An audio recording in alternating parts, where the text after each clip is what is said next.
செய்திமலர் நேயர்களுக்கு வணக்கம். ஈரோட்டில் விஜய் பேசுனது குறித்து நிறைய விமர்சனங்கள் முன்வைக்கப்பட்டிருக்கு. தாவேக்க தரப்புலேருந்து கேட்குறப்ப பிளாஸ்ட் பிளாஸ்ட் பிளாஸ்ட் அப்படிங்கிற மாதிரியான விஷயங்களும், ஆப்போசிட் சைடில் கேட்குறப்ப இன்னும் விஜய்க்கு ஒரு அரசியல் பக்குவம் அல்ல, அவர் அந்த அந்த பேச்சில் ஒன்றும் அந்த இது வரல அப்படிங்கிறாங்க. ஆஹ் உங்களோட பாயிண்ட் ஆஃப் வியூவில் இதுக்கு முன்னாடி விஜய் பேசினதுக்கும் இப்போ நேற்று பேசினதுக்கும் ஏதாவது டிஃப்ரென்சஸ் கண்டுபிடிக்க நிறைய முடியுதா? வித்தியாசம் இருக்குது. என்ன மாதிரியான டிஃப்ரென்ஸ் பார்க்குறீங்க? ரொம்ப எல்லா அவர் மேலே வைக்கப்பட்ட எல்லா குற்றச்சாட்டுகளையும் எல்லாத்துக்கும் வந்து பதிலடி கொடுக்குறாரு. ஒன்று. ரெண்டாவது, மக்கள் என்னோடு இருக்காங்க, நான் மக்களோடு இருக்கேன் அப்படின்றத பல இடங்களில் ப்ரூவ் பண்ணுறாரு. இதுதான் ஒட்டுமொத்தமாக நம்ம அதில் பார்த்தோம்னா இருக்கிற செய்தி. என்னென்ன மாதிரியான குற்றச்சாட்டுகள் வைக்கப்பட்டது? அவர் பிஜேபி பி டீமு, பிஜேபியை திட்ட மாட்டேங்கிறாரு, திமுகவை மட்டும் திட்டுறாரு. திட்டுறது எனக்கு நிறைய வேலை இருக்குது, நான் யாரை விரும்பணும் அவங்கள தான் திட்டுவேன். இங்கே நடக்கிறது பிரச்சனை யாருக்கானது? இது திமுகவுக்கும் தாவேக்காவுக்குமான தேர்தல் போட்டி. இதில் நான் அவங்கள தான் வந்து எதிர்க்கணுமே ஒழிஞ்சு களத்தில் இல்லாத பிஜேபியை எதுக்கு சொல்கிறது எந்த அளவுக்கு சரி அப்படின்ற ஒரு வாதத்தை வைக்கிறாரு. அதே மாதிரி முக்கியமான மக்கள் பிரச்சனையான கல்வியில் இருக்கிற ஒரு 208 ஸ்கூலை வந்து கவர்மெண்ட் ஸ்கூல் மூடப்பட்டிருக்கு அப்படின்றாரு. ட்ராப் அவுட்ஸ் அதிகமாக இருக்காங்க அப்படின்னு சொல்கிறாரு. அதற்கப்புறம் வந்து அந்த ஊரில் அந்த ரீஜனுக்கே உள்ள பிரச்சனையான இந்த பீகாஸ், எலக்ட்ரிசிட்டியில் உள்ள பீகாஸ், அந்த பிரச்சனைகளை பேசுகிறாரு. மஞ்சள் கொள்முதலில் உள்ள சிக்கலை பேசுகிறாரு. அதற்கப்புறம் வந்து அங்கே உள்ள திட்டங்களான நம்ம என்ன சொல்கிறது, அத்திக்கடவு அவனாசி குடிநீர் நீர்ப்பாசன திட்டம், அதை இன்னும் விரிவுபடுத்தணும்னு சொல்கிறாரு. இது மாதிரி எல்லா விதமான கிரிட்டிசிசத்துக்கும் அது வந்து ஒரு ஆன்சர் பண்ண மாதிரியான பேச்சாக தான் அது இருந்தது. அந்த மீட்டிங் நடந்ததுலேயே சில சேஞ்சஸ் பார்க்க முடிஞ்சுச்சு. இதுக்கு முன்னாடி தாவேக்க தொண்டர்கள் சைட்லேருந்து சில அட்ராசிட்டிஸ் நம்ம நிறைய பார்ப்போம். இந்த மீட்டிங்கில் அப்படி ஒரு பெரிய அட்ராசிட்டி ஒன்றும் பெருசாக நடக்கும். என்ன அட்ராசிட்டி இதுக்கு முன்னாடி பார்த்தீங்க? யூஸ்வலாக அவங்க மேலே வைக்கிற கம்ப்ளைண்ட், மரத்தில் தூங்குறது, ஈவியில் ஏறுறது, இந்த மாதிரியான விஷயங்கள் நிறைய நீங்கள் சரியாக சொல்கிறீங்க. ஆனால் அதற்கான காரணம் என்னன்னு நீங்கள் சொல்ல மாட்டேங்கிறீங்க. நீங்கள் ரொம்ப சின்ன இடத்துல கொடுத்துட்டிங்கன்னா அவன் மரத்தில் தானே ஏறுவான். இங்கேயே ஏறல, ஒரே ஒரு பையன் மட்டும் ஏறினார். ஒரே ஒரு ஆளோ பையனோ சிறுவனோ முதியோரோ வைக்க, ஏன் மற்றவங்களாம் ஏறல? போதுமான விசாலமான இடம் இருக்குங்க. நீங்கள் குறுகிய இடத்துல கொடுத்தனா இடம் நிற்க முடியல, விவசாயத்தில் ஏறி நின்று பார்க்குறான். அதானே ஃபஸ்ட்டு நடந்த மாநாடு எங்கே நடந்துச்சு? விக்ரவாண்டியில் நடந்தது. அங்கே எவ்வளோ பெரிய இடம் இருந்துச்சு? பெரிய இடம் தான். அப்படி இருந்தும் அந்த கார்னரில் எங்கேயோ எண்டில் இருக்கிற மரத்தில் எத்தனையோ நபர்கள் இருந்தாங்க இல்லையா? பார்க்கறதுக்கு எல்இடி தெரிஞ்சிருக்காது, அதனாலே இருப்பாங்க. என்னென்ன பின்னா அவன் வந்து மனிதர் தானே, is not a monkey, right? இல்லை, நான் நம்ம அதை நியாயப்படுத்தவோ தவறாகவோ நான் சொல்ல வரல. நான் என்ன கேட்குறேன்னா, இதுக்கு முன்னாடி அந்த அட்ராசிட்டிஸ் நிறைய இல்லை. அது atrocities that's not atrocity. It is நீங்கள் நான் ஒரு நீங்கள் கல்லூரி கடந்து தான் வந்திருப்பீங்கன்னு நினைக்கிறேன் இல்லையா? நீங்கள் காலேஜுக்கு பஸ்ஸில் தனியாக பஸ்ஸில் போயிருக்கீங்களா காலேஜுக்கு? ஓகே. தனியாக நீங்கள் போகும்போதும் அதே உங்கள் காலேஜ் கும்பலெல்லாம் அதே பஸ்ஸில் போகும்போதும் உங்களோட பிஹேவியர் எப்படி இருக்கும்? கொஞ்சம் சேட்டை அதிகமாக தான் இருக்கும். சேட்டை அதிகமாக இருக்கலாம். ஏன்? அது மாப் மென்டாலிட்டி. நிறைய பேர் ஒரே மைண்ட் உள்ள, ஒரே மனநிலையில் உள்ள பல பேர் ஒன்று கூடும்போது உங்களோட பிஹேவியர் மாறும். அதே நீங்கள் தனியாக அதே பஸ்ஸில் போகும்போது நீங்கள் அமைதியாக போயிட்டு இருப்பீங்க. இது மாப் மென்டாலிட்டி. இதை நீங்கள் புரிஞ்சுக்காமல் அட்ராசிட்டின்னு சொல்கிறது எப்படி இருக்குது? இல்லை, ஒரு காமன் மேனாக இருக்கிறதுக்கும் அதை தாண்டி ஒரு அரசியல் சார்ந்து நாங்கள் ஒரு தொண்டர்கள் ஒரு கட்சிக்கு பின்னாடி இருக்கிறோம் அப்படிங்கிறப்ப இந்த குவாலிட்டி. நீங்கள் தனியாக போனாலும் ஸ்டூடெண்ட் தான், குரூப்பாக போனாலும் ஸ்டூடெண்ட் தான், கரெக்ட் தானே? அப்போ ஸ்டூடெண்ட் மாதிரி பிஹேவ் பண்ணல அப்படின்றது எப்படி சரி? மாப் மென்டாலிட்டிங்க அது சரி. நான் தவறாக சொல்லலை. நீங்கள் கூவாக்கம் அந்த திருவிழாவுக்கு போயிருக்கீங்களா? பார்த்துருக்கேன். அப்போ இங்கே வந்து திருநங்கைகள் ரொம்ப சாஃப்டாகவும் அமைதியாகவும் ஒடுக்கப்பட்டும் இருக்கிறாங்க இல்லையா? அங்கே நீங்கள் ஒரு நாள் பார்த்தீங்கன்னா அவங்களுக்கு முழு விடுதலை. அவங்க அன்னைக்கு அங்கே பண்ணுற கலாட்டா இருக்குல்ல, சிரிப்பு இருக்குல்ல, எல்லாரையும் கிண்டல். அங்கே அவங்க மற்றவங்களை கிண்டல் பண்ணுவாங்க. அங்கே மட்டும் அன்னைக்கு ஒரு நாள் மட்டும். மற்ற நாள்களெல்லாம் இந்த மொத்த உலகமும் அவங்கள கிண்டல் பண்ணிகிட்டு இருக்கோம். அன்னைக்கு அவங்க எல்லாரையும் கிண்டல் பண்ணிகிட்டு இருப்பாங்க. ஏன்னா அவங்க அதிக எண்ணிக்கையில் இருக்கும்போது அவங்க மன விடுதலையை அவங்க வெளிப்படுத்துகிறாங்க. அதே மாதிரி தாங்க இங்கே ஒரு ஒரு ஹாப்பினஸில் அவன் வந்து வர்றான், அவன் கொண்டாடுறான். அதை போய் அட்ராசிட்டின்றது தப்பு இல்லையா? ஓகே. இது விஜய் மீட்டிங் அப்படின்னாலே ஏதாவது ஒரு அசம்பாவிதம் நடக்கும் அப்படின்னு எதிர்பார்த்து காத்துட்டு இருக்க நபர்கள் இப்போ நம்ம பார்க்குறோம். ஸோ அவங்களுக்கு அந்த மாதிரி ஒரு தீனி எதுவும் கொடுக்காம இந்த மீட்டிங் நல்லபடியாக முடிஞ்சிருக்கு அப்படிங்கிறது இல்ல இதுவும் தப்பு இல்ல இதுவும் தப்பு. ஏன்னா சொல்லி விஜயோட எல்லா மீட்டிங்லயுமே ஏதாவது அசம்பாவிதம் நடந்ததா? இல்லை நான் அதுதான் சொல்லி முடிச்சிடுறேன். என்ன இந்த எதிர்பார்ப்பு ஆப்போசிட் பர்சன்ட்டே இருக்குது அப்படின்னு சொல்கிறேன். ஒவ்வொரு மீட்டிங்லேயுமே ஏதாவது ஒரு அசம்பாவிதம் நடந்துராதா அப்படிங்கிற ஒரு எதிர்பார்ப்பு ஆப்போசிட் பர்சன்ட்லேருந்து இருக்குது. அந்த எதிர்பார்ப்புக்கு எந்த தீனியுமே இந்த மீட்டிங்கில் கொடுக்கல அப்படிங்கிறது ஒரு நல்ல விஷயம். பட் இது நடந்தது, இப்படி நடந்தது அப்படிங்கிறது இந்த கரூர் சம்பவத்தில் இவங்களோட எக்ஸ்பீரியன்ஸஸ் காட்டுதா, இல்லை செங்கோட்டையன் உலர வந்ததுக்கு அப்புறமா ஒரு ஜெயலலிதா ரெண்டுக்கும் எந்த தொடர்பும் இல்லை. வென்யூ தான், அந்த இடம் தான் பிரச்சனை. இடத்தை பெருசாக கொடுங்க. விஜய் தொடர்ந்து அதை தானே கேட்குறாங்க. நாகப்பட்டினம் மீட்டிங்கில் அவர் பேசியிருப்பார்ல, என்ன பேசியிருப்பாரு?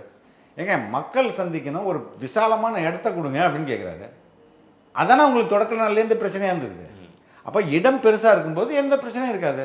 இடம் குறுகலாக இருக்கும்போது நீங்கள் 5,000 பேரை கூட்டுற இடத்துல 50,000 பேரை நீக்க வச்சிங்கன்னா அங்கே பிரச்சனை நடக்க தானே செய்யும். அப்போ இங்கே அந்த ஸ்பேஸ் தான், அந்த ஸ்பேஸுக்கு தான் தொடர்ச்சியாக அவங்க போராடி இருந்தாங்க. இப்போ ப்ராடர் ஸ்பேஸ் கொடுக்குறாங்க, தேர் ஃபைன். அப்படி தான் அதை நம்ம புரிஞ்சுக்கணும். ஓகே. இப்போ விஜய் பேசுகிறப்போ அந்த ஜெயலலிதாவோட ஒரு பாணியை இந்த மீட்டிங்கில் கையில் எடுத்த மாதிரி செய்தார்களா? ஏங்க ஜெயலலிதாவோட பாணி கிடையாதுங்க. இது ஒரு கம்யூனிகேஷன் தியரி, பார்ட்டிசிபேட்டரி கம்யூனிகேஷன் வாங்க. இது பல நூற்றாண்டுகளாக இருக்கிற ஒரு இது. இப்போ இதுக்கு முன்னாடி ஸ்டாலின் செய்யலையா? இல்லை, ஸ்டாலின் அந்த வார்த்தைகளே சில சேஞ்சஸோட ஸ்டாலின் சைடில் இருந்துருந்துச்சு. சொன்னார்களே செய்தார்களான்றது சொன்னீங்களே செஞ்சீங்களா அப்படிங்கிறதுக்கு ஜெயலலிதாவுக்கு பேட்டர்ன் போட்ட கான்செப்ட் கிடையாது. இட் இஸ் தேர் இந்த கம்யூனிகேஷன் தியரிஸில் அது ஒன்று. ஓகே, அதை தான் அவர் கடைபிடித்தார். அது இப்போ மட்டும் இல்லை, எல்லா இடத்துலையும் தான் பேசிட்டு வர்றாரு. ஓகே. இந்த அரசியல் தலைவர்கள் சொன்ன கருத்துக்களுக்கு வரும். ஃபர்ஸ்ட் ஒரு ஓபிஎஸ் எடுத்துக்குவோம். ஓபிஎஸ் சைட்லேருந்து ஒரு கேள்வி கேட்டாங்க. ஒருவேளை தாவேக சைட்லேருந்து தொண்டர்களை கட்டுப்படுத்த முடியலையோ விஜய்னால அப்படிங்கிற மாதிரி ஒரு கேள்வி கேட்டாங்க. இதில் ஏங்க என்னை கொத்து விட்றீங்க, என்னை வம்பில் இருக்காதீங்க அப்படின்ட்டு ஒத்த வார்த்தையில் சொல்லி முடிச்சுட்டு போகிறார். இந்த வார்த்தையை நம்ம எப்படி எடுத்துக்கலாம்? ஒன்று, ஒருவேளை ஃபியூச்சர் இவரோட வரதுக்கு இந்த மாதிரி எதுவும் பேசிடக்கூடாது, அந்த படம் எந்த விஷயத்தில் ஸ்ட்ராங்காக கருத்து சொல்லியிருக்காரு நீங்கள் சொல்லுங்கள். ஏதாவது ஒரு ஆஸ்பெக்டில் அவருக்கே ரொம்ப பிரச்சனை வர்ற இடத்துல கூட அவர் பேச மாட்டார், வேற யாரை வச்சு பேசிடுவார். என்டிஏலேருந்து விலகிறன்றது ஒரு முக்கியமான அறிவிப்பா இல்லையா? அதை யார் செய்தது? ஓபிஎஸ் செய்தாரு என்ன? இல்லை, அவங்க கட்சியில் வேற ஒருத்தர் வச்சு தான் பேசுவார். அவர் எல்லாத்துலேயுமே நம்மளுக்கு எதுவுமே ஆயிடக்கூடாது அப்படின்னு பேசுகிறவர். இதற்காக அவர் அங்கே போயிடுவார்ன்றலாம் அது கற்பனை. ஓகே. உதயநிதி கிட்ட ஒரு கேள்வி கேட்டாங்க அந்த மாநாடு பற்றி, அந்த மீட்டிங் பற்றி கேட்டப்போ, என்கிட்ட இவ்வளோ கேள்வி கேட்குறீங்க, விஜய் எனக்கு யாவது பார்த்து கேள்வி கேட்டுறீங்களா? அவர்கிட்ட முதல்ல போய் கேள்வி கேளுங்க, ஊடகத்துக்கு முன்னாடி வந்து அவர் முதல்ல ஒரு இன்டர்வியூ கொடுக்க சொல்லுங்கள் அப்படின்னு சொல்லிட்டு ஒருத்த வார்த்தையில் முடிச்சுட்டு போயிட்டார். அவர் தரப்புலேருந்து கேட்குறது ஒரு நியாயமாகவும் தெரியுது. இல்லை, இது உதயநிதி ரொம்ப இம்ப்ரூவ் ஆகிருக்காருன்னு நினைக்கிறேன் நான். என்ன காரணம்? முதல் விஜயோடைய கட்சி முதல் மாநாட்டை பற்றி கேட்கும்போது அவர் என்ன சொன்னார்? நான் சினிமா செய்தியெல்லாம் பார்க்குறது இல்லைங்கன்னாரு. இங்கே வந்திருக்காரு. அப்போ அந்த நிலைமையிலேருந்து ரொம்ப முன்னேறி இங்கே வந்திருக்கிறாரு. அப்போ இது விஜயோடைய மாபெரும் வளர்ச்சியோடைய இண்டிகேட்டிங் தான் அது. ஆனால் அந்த கேள்வி சரியான கேள்வி தானே. ஏன் ஊடகங்களில் விஜய் இன்டர்வியூஸ் எதுவுமே கொடுக்கறதே இல்லை? ரெண்டு விஷயங்க. ஒன்று வந்து இதை நான் முற்றிலும் சரின்னு சொல்ல மாட்டேன், முற்றிலும் தவறுன்னு சொல்ல மாட்டேன். இந்த ஊடகங்கள் குறித்த விஜயோடைய நிலைப்பாடு நேற்றே வெளிப்பட்டது. ஒருத்தர் இங்கே மறு வச்சுட்டு வந்து மீடியா ஆள்னு உட்காந்துருப்பார். அதே ஆள் இன்னொரு இடத்துல போய் மருவை கழட்டிட்டு வேறு மாதிரி உட்காந்துருப்பார். இங்கே வந்து அரசியல் விமர்சகர், அங்கே வந்து நடுநிலையாளர், இன்னொரு இடத்துல வந்து வலதுசாரி ஆதரவாளர். எங்கே அவர் போனாலும் அவர் என்ன நிலைப்பாடு எடுத்தாலும் ஒரே நிலைப்பாடு தான், விஜய்க்கு எதிரான நிலைப்பாடு. அது பத்திரிகையாளரும் விஜய்க்கு எதிரான நிலைப்பாடு, நடுநிலையாளரும் விஜய்க்கு எதிரான நிலைப்பாடு. அதுக்கு அடுத்தது சமூக ஆர்வலர்னு வந்தாலும் விஜய்க்கு எதிரான நிலைப்பாடு. இப்போது ஒரு தாவை காலை வச்சுக்கிட்டு எல்லாம் விஜய்க்கு எதிரானவர்களாக வச்சு இங்கே வந்து டிபேட் நடத்தினா அந்த மீடியா மேலே அவருக்கு என்ன நம்பிக்கை ஏற்படுத்தும்? செய்தி நான் முடிச்சிடறேன். அப்போ இதே மீடியாக்கள் தான் அங்கே வந்து வம்புவழக்கமும் வரும். சரிங்களா? அதற்காக இதை நியாயப்படுத்திட்டு அவர் மீடியாவே சந்திக்கக்கூடாதுன்னு அவசியம் கிடையாது. சந்திக்கணும். அட்லீஸ்ட் உங்களுக்கு தெரிந்த மீடியாக்களை வச்சுனாலும் நீங்கள் சந்திக்கணும். நிச்சயம் சந்திக்கணும். ஆதரவாக இல்லைங்க, ஆதரவாக இருக்கணும்னு அவசியம் கிடையாதுங்க. நீங்கள் கேள்வி கேட்க போகிறீங்க, அவர் பதில் சொல்ல போகிறாரு. இது எப்படி தோணுதுன்னா, ஜெயலலிதா பதவி ஏற்றுக்கொண்டு ஆளுநர் மாளிகையில் பதவி ஏற்றுட்டு அங்கேருந்து வந்து முதல் முறையாக செய்தியாளர்களை சந்திக்கிறாங்க. சந்திக்கும் போது எனக்கு நண்பர், நானும் அந்த செய்தியாளர் மீட்டிங்கில் இருக்கும்போது ஃபஸ்ட்டு அது சிஎம் ஆகிட்டு 2வது முறை சிஎம் ஆகிட்டுன்னு நினைக்கிறேன். 2வது முறை சிஎம் ஆகிட்டு வந்து கட்சி ஆஃபீஸில் பார்க்கும்போது முதல் கேள்வி அவன் அம்மா உங்களுக்கு என்ன ஐஸ்கிரீமாக பிடிக்கும் அப்படின்னு கேட்டாங்க. எல்லாரும் கடுப்பாயிடுச்சு. சரி, அப்படி இருக்கணும்னு அவசியம் கிடையாது. நேர்மையாக கேட்குறவங்க இருப்பாங்க. அதுக்கு அது ஹி வில் டூ இட் நினைக்கிறேன் நான். செந்தில் பாலாஜி இந்த மீட்டிங் பற்றி ஒரு கருத்து சொல்லியிருக்காரு. சொல்லுங்கள். விஜய் வந்து பொதுவாக வெறும் திமுக மட்டுமே குறி வச்சு பேசுகிறது மட்டுமே ஒரு வாடிக்கையாக வச்சுருக்கிறாரு. புதுசாக வர்ற கட்சிகள் வின் பண்ணுறதுக்கு வாய்ப்புகளே கிடையாது. நீங்கள் 2026 எலெக்ஷனில் அதோட ரிசல்ட் தெரியும் அப்படின்னு சொல்லியிருக்கிறாரு. அவர்கிட்ட வேறு என்ன எதிர்பார்க்க முடியும்? நாங்கள் தோற்று போயிடுவோம்னு சொல்லுவாரா? தினமலர் வெளியிட்ட ரிப்போர்ட்டில் கரூர்லேயே விஜய்க்கு வந்து வெற்றி வாய்ப்பு அதிகமாக இருக்குன்னு சொல்லியிருக்காங்க. ஸோ அதை சரி, இது கட்சி வந்து பழசு புதுசு அது இல்லை, கட்சி இல்லை முக்கியம், மக்கள் தான் முக்கியம். மக்கள் தான் தலைவனை தேர்ந்தெடுக்கிறாங்க. தலைவர்கள் தன் மக்களை தேர்ந்தெடுக்கவே முடியாது. நீங்கள் காசு கொடுத்தா மக்கள் வந்துடுவாங்க அப்படின்றதும் பைத்தியகாரத்தனம். அது முடியவே முடியாது. இல்லை எனக்கு வந்து அதிகார பலம் இருக்குது, அதை வச்சு மக்களை வந்து அடித்து ஓட்டு போட வச்சிடலாம்னு அதுவும் முடியாது. மக்கள் யாரை விரும்புகிறார்களோ அவர்கள் தான் முதல்வர். மக்கள் யாரை விரும்புகிறார்களோ அவர் தான் வந்து பிரதமர். அமெரிக்காவில் மக்கள் யாரை விரும்புகிறார்களோ அவர் தான் ஜனாதிபதி கூட. அப்போ மக்கள் விருப்பம் தான் பிரதானம். அந்த மக்கள் விருப்பத்தை ஒவ்வொரு கட்சியும் எப்படி அணுகுது? இந்த மக்கள் விருப்பத்தை நான் பெறுவதற்கு எனக்கு நல்லது நான் பண்ணல, அப்போ அட்லீஸ்ட் காசை கொடுத்து டெம்பரரியாக நினச்சா அதை வாங்குவோம் அப்படின்னு ட்ரை பண்ணுறாங்க. இல்லைனா பல்வேறு சலுகைகளை கொடுத்து நான் வந்து அது தருவேன் இது தருவேன்னு சொல்லி பொய் வாக்குறுதிகளை கொடுத்து மக்கள் சலுகையை மக்களுடைய ஆதரவை பெறுவதற்கு முயற்சிக்கிறாங்க. இல்லைனா அதிகாரத்தை வைத்துக்கொண்டு நீ அவங்களுக்கு போட்டு தான் ஆகணும், இல்லைனா உனக்கு வேலை போயிடும், உனக்கு வந்து 100 நாள் வேலை போயிடும் அப்படின்னு அதிகாரத்தை வச்சு மிரட்டுறாங்க. இது மாதிரி இதுதான் இப்போ நடைமுறையாக இருக்கிற பட்சத்தில் மக்களுக்கு நான் நல்லது செய்ய போகிறேன்னு விஜய் சொல்லும்போது அதை மக்கள் ஏற்றுக்கிறாங்க. அப்போ நீங்கள் எதை வச்சு தடுக்க முடியும்? அவங்கள அதிகாரத்தை வச்சு தடுக்க முடியாது, பணத்தை வச்சு தடுக்க முடியாது. பணத்தை வைத்து மக்களை தடுக்க முடியாதுன்றதுக்கு அண்மையில் நடந்த உதயநிதி ஸ்டாலினுடைய அந்த இளைஞரணி மாநாடே ஒரு ஒரு உதாரணம். கூட்டமே வரலையே, இளைஞர்களே காணுமேங்க. கூட்டம் வரல, கூட்டம் இருந்துச்சு, இளைஞர்களை காணும், கூட்டமும் கம்மி. நிறைய இந்த சாஸில் ஸ்நாக் வைப்பாங்களா, ஸ்நாக்ஸ், அந்த ஸ்நாக்ஸ் பையெல்லாம் ஒருத்தர் 2 பேர் தூக்கிட்டு போயிருக்கிறாரு. 10 பை, இந்த கையில் ஒரு 50 பை, இந்த கையில் 50 பை, 100 பைன்னு அது மாதிரி 10 பேர் தூக்கிட்டு போகிறாங்க. அப்படின்னா என்ன அர்த்தம்? அந்த சேர்ஸ்லாம் எம்டியாக இருந்தது, அதில் இருந்து ஸ்நாக்ஸ் எடுத்துகிட்டு போகிறாங்கன்னு தானே அர்த்தம். ஸோ அப்போது நீங்கள் பணத்தால் எதையுமே சாதிச்சிட முடியாது. மக்களுடைய விருப்பம் தான் ரொம்ப முக்கியம். மக்கள் செல்வாக்கு யாருக்கு இருக்குதோ அவங்க தான் வெற்றி பெற முடியும். ஓகே, களத்தில் இல்லாதவங்களை பற்றி டிஸ்கஸ் பண்ணணும்னு அவசியமே இல்லை அப்படிங்கிற ஒரு விஷயத்தை முன்மொழிஞ்சார். அதுக்கு தமிழிசை சவுந்தரராஜன் அவங்க ஒரு பைட் கொடுக்குறாங்க. யார் களத்தில் இல்லை அப்படின்னு யாரை சொல்கிறாரு? அவரே சொல்லிக்கிறாரா? அவங்கள தான் களத்தில் இல்லை, அவங்கள தான். சரி, அதை வந்து நீங்கள் எப்படி பார்க்கணும்னா அதை மட்டும் பார்க்கக்கூடாது, அதுக்கு முன்பு பின்பு என்ன பேசினாருன்னு யாரை திட்டணும் யாரை திட்டக்கூடாதுன்னு நான் முடிவு பண்ணிப்பேன். நீ ஏன் அவரை திட்டல, நீ ஏன் இவரை திட்டல அப்படின்னு உங்கள் இஷ்டத்துக்கு நான் யாரையும் திட்ட முடியாது. இதை சொல்லிட்டு தான் அது சொல்கிறாரு. இப்போ இந்த இடத்த மட்டும் பேசுவாங்க. இதுவரையும் பாஜகவை விஜய் திட்டமாட்டுறாரு. திமுகன்னு 10 முறை சொன்னால் 2 முறை தான் பிஜேபி சொல்கிறாரு. அப்போ பிஜேபியை அவர் திட்டமாட்டாங்கிறாரு. இது அவர் மேலே வைக்கப்பட்ட குற்றச்சாட்டு. அதுக்கு அவர் சொல்கிறாரு, யாரை திட்டணும்னு எனக்கு தெரியும், ஓகே, உங்கள் இஷ்டத்துக்கு நான் எல்லாரையும் திட்ட முடியாது. அதுக்கு அடுத்தது ஏன்னா இங்கே களத்தில் இருக்கவங்கள்ட்ட தான் போட்டி. களத்துக்கு சம்மந்தமே இல்லாதவங்க எல்லாம் நான் எதுக்கு திட்டணும்? யாரை சொல்ல வர்றாரு? பிஜேபி தான் சொல்கிறாரு. பிஜேபி தான் ஸ்ட்ரைட்டாக. ஆமாம், மற்ற நபர்களை சொல்லலை. மற்ற நபர்கள் அதுதான். இப்போ விஜய் வந்து யாரை திட்டலைன்னு இப்போ இவங்க சொல்லிட்டு இருக்காங்க. பிஜேபி திட்டமாட்டங்கன்னு தான் சொல்லிட்டு இருக்காங்களா? இப்போ களத்தில் இல்லாத ஆளை பற்றி நான் எதுக்கே பேசணும்? இது அசம்பிளியில் நடக்குது. இந்த அசம்பிளியில் பிஜேபி வந்து அதிமுக கூட்டணியில் தான் இருக்குது. பிஜேபி கூட்டணியில் அதிமுக கிடையாது. இங்கே என்டிஏவுடைய ஹெட் யாருன்னா அதிமுக. அப்போ நான் இதுக்கு சம்மந்தமே இல்லாமல் பிஜேபி திட்டிகிட்டு இருக்கணும். இதே பார்லிமெண்ட் எலெக்ஷன்னா வேறு கதை. அப்படி தானே புரிஞ்சுக்கணும் நம்ம. அதான் அதுக்கு இப்போ தமிழிசை வந்து அவங்களுக்கு அதை கூட புரிஞ்சுக்க மாட்டாங்க. விஜய் சொல்ல நான் சொல்கிறதே புரிஞ்சுக்காம உங்கள் இஷ்டத்துக்கு எதோ பேசுகிறீங்களா, அதே மாதிரி தான் தமிழிசையும். திருமாவளவன் சைட்லேருந்து ஒரு விஷயம் சொல்லியிருக்கிறாரு. ஆக்சுவலாக இவர் வந்து ஹெச் ராஜா மாதிரியே இவர் அடுத்த ஹெச் ராஜா. ஹெச் ராஜா எப்படி திமுக ஸ்டாலின் இவங்க 2 பேரை மட்டும் குறி வச்சு அந்த தாக்குதல் மட்டுமே நடத்திட்டு இருப்பார். அதே தான் இவரும் பண்ணுறாரு. கிட்டத்தட்ட அவரோட ஜெராக்ஸ் இவர் அப்படிங்கிற மாதிரி சொல்லியிருக்கிறாரு. இதை நம்ம எப்படி எடுத்துக்கலாம்? அப்போது எவ்வளோ பதட்டத்தில் இருக்கார் டாக்டர் தொல் திருமாவளவன். ஏன்னா அடிபடுறதுல பெரிய ஐடியா அவர் விழுவுது. அது அவருக்கும் தெரியும். அந்த கட்சிக்கு இங்கே வந்து விஜய்க்கு சேர்கிற கூட்டம் எல்லாம் இங்கே தமிழகத்திலேருந்து தானே வரணும். இப்போ இங்கே உள்ள தமிழக வாக்காளர்கள் தானே வருவோம். அந்த தமிழக வாக்காளர்கள் முதல் முறை வாக்காளராக இருந்தாலும் அவன் வேறு யாரோ ஒரு கட்சியோட அனுதாபியாக தானே இருப்பார். அப்போது எல்லா கட்சியிலேருந்து தானே இங்கே ஒட்டையணும் ஓட்டு. அப்போ திருமாவளவன் கட்சியிலேருந்து ஹெவியாக ஒட்டையும். அந்த அந்த கணக்கு அவருக்கு தெரியுமா தெரியாதா? என் கூட இருக்கவங்கெல்லாம் வந்து கொள்கைக்காக நிற்கிறவர்கள், பதர்கள் போனாலும் போகட்டும், போகிறவங்க போகட்டும் அப்படின்னு அவர் சொல்கிறாருன்னா என்ன அர்த்தம்? ஐயோ நம்மள நிறைய காலி ஆகுதுன்னு அர்த்தம் இல்லையா? அப்போ அவருக்கு எவ்வளோ வன்மம் இருக்கும் வந்து விஜய் மேலே, அதுதான் காட்டுறாரு. தொடக்கத்தில் இதே திருமாவளவன் தான் வந்து வெல்கம் பண்ணார்.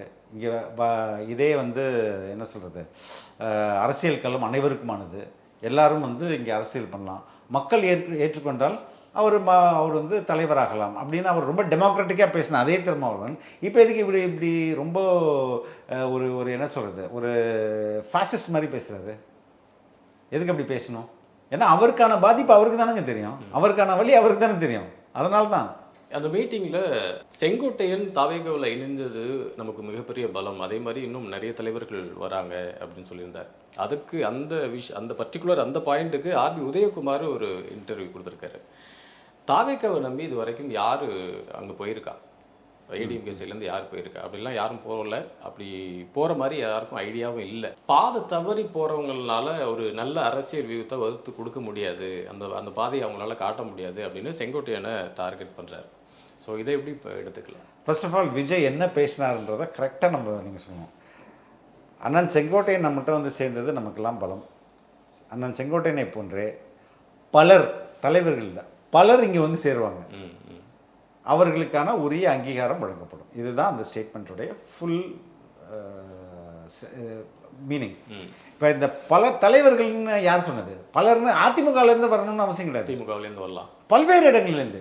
ஏன் திமுகவும் அதிமுகவும் இல்லாதவர்களும் வரலாம்ல, அதுக்கும் அது அர்த்தமாகுங்களா? அப்போது இதை வந்து மிஸ்கோட் பண்ணி ஏடிஎம்கேலேருந்து நிறைய பேர் போக போகிறாங்க அப்படின்ற ஒரு பிம்பத்தை கட்டமைக்கிறதும் ஊடகங்கள் தான். அவர் அப்படி சொல்லவே இல்லையே. ஓகே, இப்போது செங்கோட்டையனை எடுத்துப்போம். அவர் வந்து எக்ஸ்பீரியன்ஸ்டு பேனா இல்லையா? அவர் நினச்சா பிஜேபிக்கு போயிருக்கலாம், டிஎம்கேக்கு போயிருக்கலாம், இல்லை ஓபிஎஸோடைய அந்த அணியிலையும் சேர்ந்துருக்கலாம், டிடிவி தினகரன்ட்ட போயிருக்கலாம். இவ்வளோ பேரை விட்டு எதுக்கு he is opting for TVK? எதுக்கு அவர் தாவேகாவை தேர்வு செய்கிறார்? அவர் முதிர்ச்சி அடைந்த தலைவர் மட்டுமல்ல, எம்ஜிஆருடைய குரோத்தை பக்கத்துலேருந்து பார்க்குறவர். அப்போ அவருக்கு ஒப்பிடுறாரு. அப்போ எம்ஜிஆர் கட்சி ஆரம்பிக்கும் போது இருந்த ஒரு மக்கள் எழுச்சி இருக்குல்ல, அதை இவர் கண்கூடா இன்றைக்கி பார்க்குறாரு. ஆஹா, இங்கே தாண்டா ஃப்யூச்சர் இருக்குது அப்படின்ற மாதிரி அவர் அங்கே போய் சேர்றாரு. இதானே அவர் பாதை தவறுலாம் போகலையே, நீங்கள் அங்கேருந்து துரத்தி விட்டீங்க, அவரை தூக்கி வெளில போட்டீங்க. அவர் இப்போ கரெக்டான ஒரு முடிவை எடுத்து அங்கே போயிருக்கிறாரு. அவரை வந்து இவங்க ஏன் வச்சுக்கல? ஸோ அது வந்து அவருடைய ஸ்டேட்மெண்ட்டுக்கும் விஜய் பேசினதுக்கும் தொடர்பே இல்லை. இப்போ ஜெயக்குமார் சொன்னது சரியான்னு பார்க்கலாம். முளைச்சி மூணிலேயே விடாதவங்க அப்படின்னு தாவேகாவை கடுமையாக விமர்சனம் பண்ணியிருக்கிறார். நீங்கள் ஜெயலலிதாவோட முகமுடி போட்டுவாங்க, எம்ஜிஆரோட முகமுடி போட்டுவாங்க, அண்ணாவோட முகமுடி போட்டுவாங்க, ஆனால் அதிமுகவோட ஒரு வாக்களித்த எந்த ஒரு கையும் தாவேகாவுக்கு வாக்களிக்காது அப்படின்னு சொல்லியிருக்கிறார். என்ன சொல்ல வர்றாரு? நீங்கள் வந்து ரொம்ப ஜூனியர்ன்றாரு, கரெக்டுங்களா? ஒன்று ஜூனியரு, இன்னொன்று அதிமுகவோட தலைவர்களை நீங்கள் ட்ரை பண்ணலாங்க. அதெல்லாம் வந்து மீடியாக்கள் எடுத்து விடுற கதை. இப்போது எக்ஸாக்டாக அவருடைய பேச்சை நீங்கள் ஓப்பனாக கொஞ்சம் புரிஞ்சுக்கிட்டு ட்ரை பண்ணாலே அவர் என்ன சொல்ல வர்றாருன்னு தெரிஞ்சிருது. அண்ணா எம்ஜிஆர் எப்படி அந்த தேர்தல் அரசியலை கையாண்டாங்களோ அந்த உத்திகளை நான் எடுத்துக்கிறேன். அண்ணாவை எடுத்துக்கல, எம்ஜிஆரை எடுத்துக்கல, அந்த உத்திகளை எடுத்துக்கிறேன், பெரியாருடைய கொள்கைகள் எடுத்துக்கிறேன், தேர்தல் அரசியலில் இவங்க கையாண்ட அந்த ஸ்ட்ராட்டஜி இருக்குல்ல, அந்த ஸ்ட்ராட்டஜி எடுத்துக்கிறேன். அப்படி தான் இவர் சொல்கிறாரு. ரெண்டாவது, இந்த அண்ணாவும் பெரியாரும் இந்த ஒரு கட்சிகளுக்கு இப்போ அவங்களுக்குமே சொந்தமானவர்கள், தமிழகத்துக்கு சொந்தமானவர். இப்போ எம்ஜிஆரை பார்த்து ஓட்டு போட்டவங்களாம் அநேகமாக செங்கோட்டையன் ஏஜ் குரூப்பில் தான் இருப்பாங்க, இல்லைனா அவரோட சீனியராக இருப்பாங்க. ரைட்டுங்களா? இன்றைக்கி அந்த ஜென்ரேஷனோட நம்பர் குறைஞ்சி போயிடுச்சுங்க. இன்றைக்கி எம்ஜிஆரை காட்டி வாக்குறது, அவர் புகைப்படத்தை வச்சு நம்ம ஓட்டு விழுந்துருன்றது, தட்ஸ் அ வெரி, அந்த லாஜிக்கே கிடையாது. ஏன்னா அந்த குரூப்லாம் போயிட்டாங்க. இன்றைக்கி வர காலேஜ் பசங்க எம்ஜிஆரை காட்டினா ஓட்டு எம்ஜிஆர் தான் யாருன்னே தெரியாதுங்க அப்படின்வாங்க. அது இல்லை இங்கே. அப்போ அவர்கள் என்ன உத்தியை கையாண்டாங்களோ அந்த உத்தியை இவர் எடுக்கிறாரு. ஜெயலலிதாவை ஒரு கோட் பண்ணுறாரு. ஜெயலலிதா இப்படி பேசினாங்க அப்படின்னு எம்ஜிஆர் இப்படி பேசினாரு ரெண்டாவது இதில் கோட் பண்ணுறாரு. ஜெயலலிதாவை கோட் பண்ணதுனாலேயே ஜெயலலிதாவை கையில் எடுத்தாருன்னு எப்படி சொல்ல முடியும்? எப்படி கையில் தான் எடுப்பார். அவர் சொல்கிறாரு இது மாதிரி ஏன் எம்ஜிஆரும் ஜெயலலிதாவும் திமுகவை தீய சக்தி என்று சொன்னாங்க. நான் பல முறை யோசித்து பார்த்தேன். ஆனால் இப்போ எனக்கு புரியுது அது தீய சக்தின்ட்டு. அப்போ இவர் அரசியலுக்கு வந்த பிறகு இவருடைய வளர்ச்சியை மக்களும் மற்ற அரசியல் தலைவர்களை போன்று திமுகவும் பார்க்கும்போது ஆடா இது பயங்கர டேஞ்சர் போல இருக்குது, நமக்கு இதை காலி பண்ணுன்னு விஜய்க்கு எதிராக இவங்க நடத்திய செயல்பாடுகள் இருக்குல்ல, அதை புரிந்து கொண்ட விஜய் தான் இது தீய சக்தி அப்படின்றாரு. பாஜக உங்களோட கொள்கை எதிரி அப்படின்னா காங்கிரஸ் அப்போ உங்களோட கொள்கை நண்பனா அப்படிங்கிற ஒரு கேள்வியை சீமான் வச்சிருக்கிறாரு. ஆமாம், அதில் என்ன தவறு? இப்போ இவர் பேசுறது செக்குலர் மதசார்பின்மை தானே பேசுறாரு. யாரு? விஜய் பேசுறது மதசார்பின்மை. இப்போ காங்கிரஸ் தானே இன்னைக்கு மதசார்பின்மைக்கு இந்தியாவில் அடையாளமா இருக்கு. அவங்க டிஎம்கேவோட ஒரு கூட்டணியில் இருக்காங்களே, அப்போ இந்த சைடு நீங்கள் இந்த ஒரு பக்கம் எதுக்குறீங்க, அவங்களோட கூட இருக்கிறவங்களை ஆதரிக்கிறீங்க. அவங்க கூட்டணியை தாங்க ஆதரிக்க. அவங்க கூட்டணியில் இருக்கிறதுனால எல்லாரையும் எதிர்க்கணும்னு அவசியம் இல்லைல்ல. இதுவரையும் காங்கிரஸிலிருந்து யாராவது ஒரு தலைவர் விஜயை பற்றி தப்பாக பேசியிருக்காங்களா?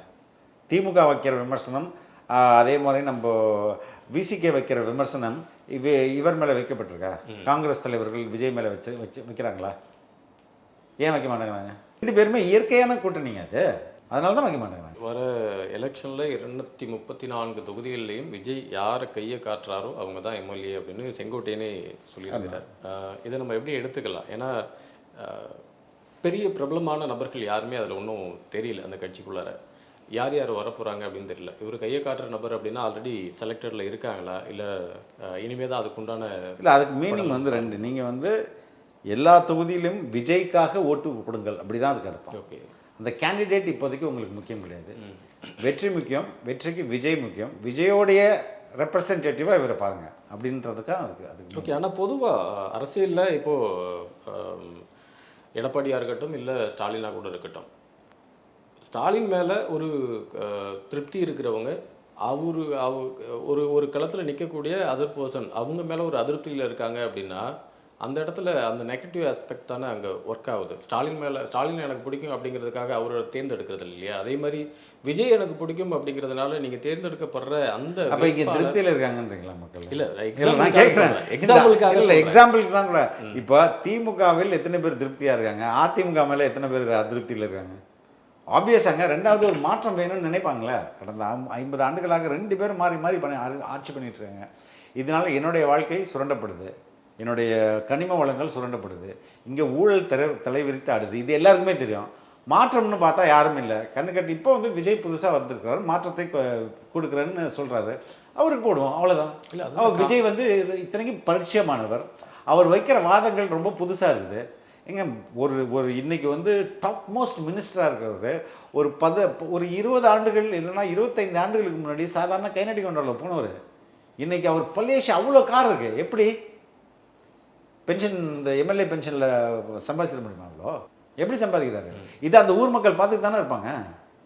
ஒரு சாதாரண வார்டு கவுன்சிலர் அவர் ஃபார்ச்சுனர் கார்லாம் போகிறாரு. அது எப்படி முடியுது? அப்போ இந்த பகுதி மக்கள் பார்த்துட்டு தானே இருக்காங்க. இவன் என்னடா நேற்று எப்படி இருந்தால் இப்போ கொள்ளையடிச்சு தான் பணக்காரன் ஆகிறான். இது எல்லாருக்குமே தெரியாது. 2 கட்சிக்கும் பொருந்தும் தானே. திமுக அதிமுக 2 கட்சிக்கும் எல்லாம். நான் யாரையும் இவங்களையும் உங்களை மாற்றி 2 பேரையும் தானே சொல்கிறேன்.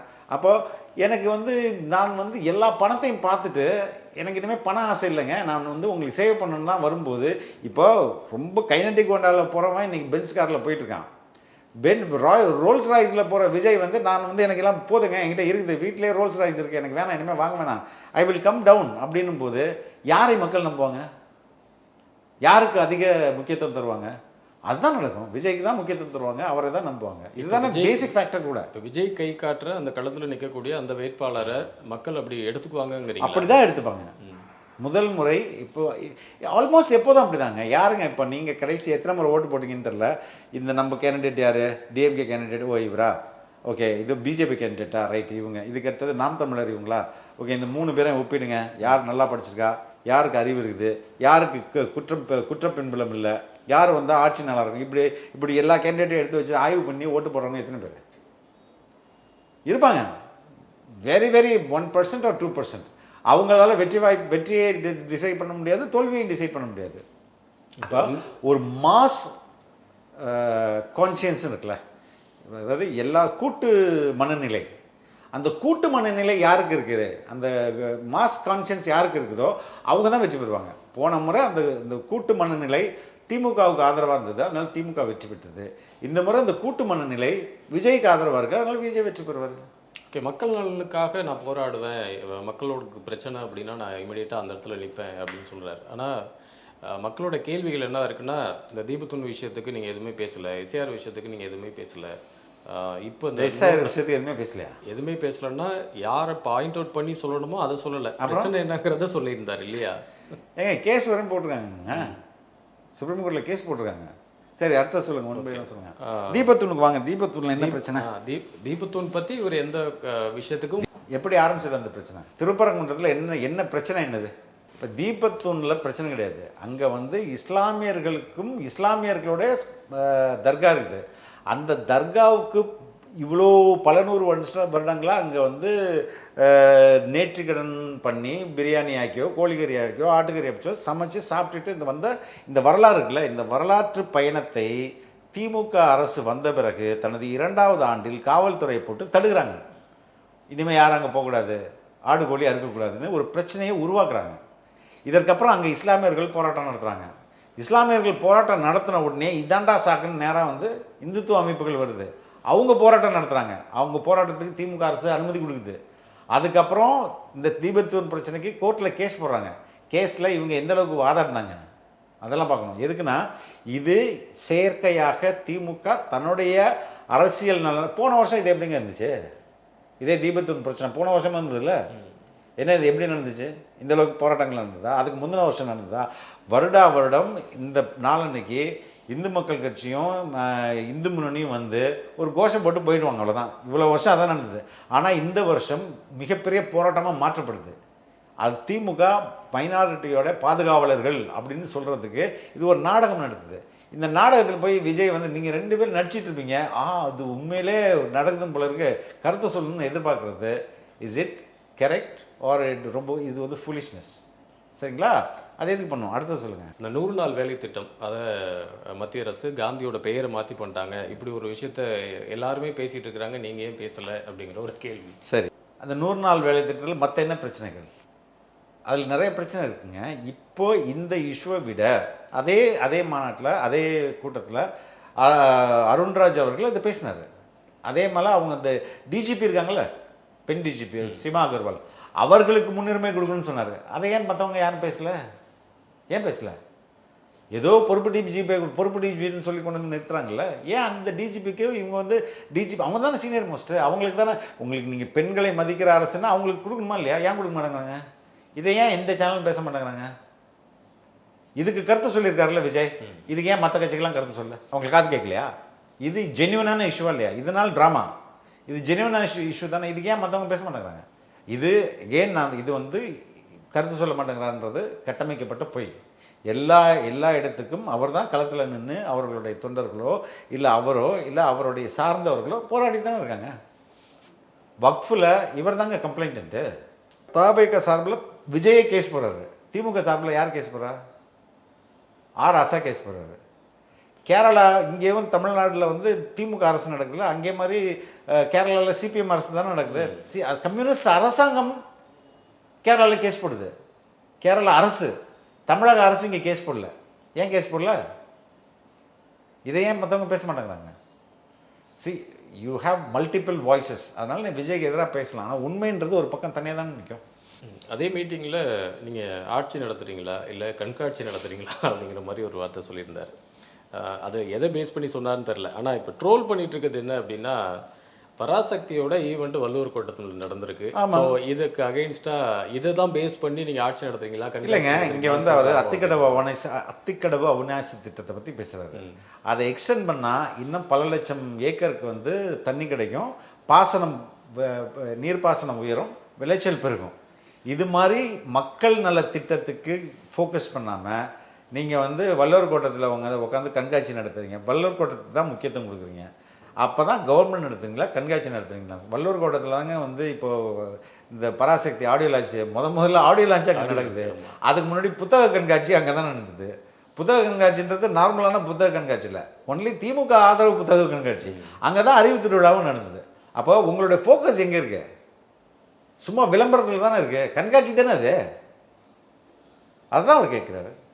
பல்வேறு கருத்துக்களை எங்களோட பகிர்ந்துக்கிட்டீங்க. நன்றி சார். தேங்க்யூ.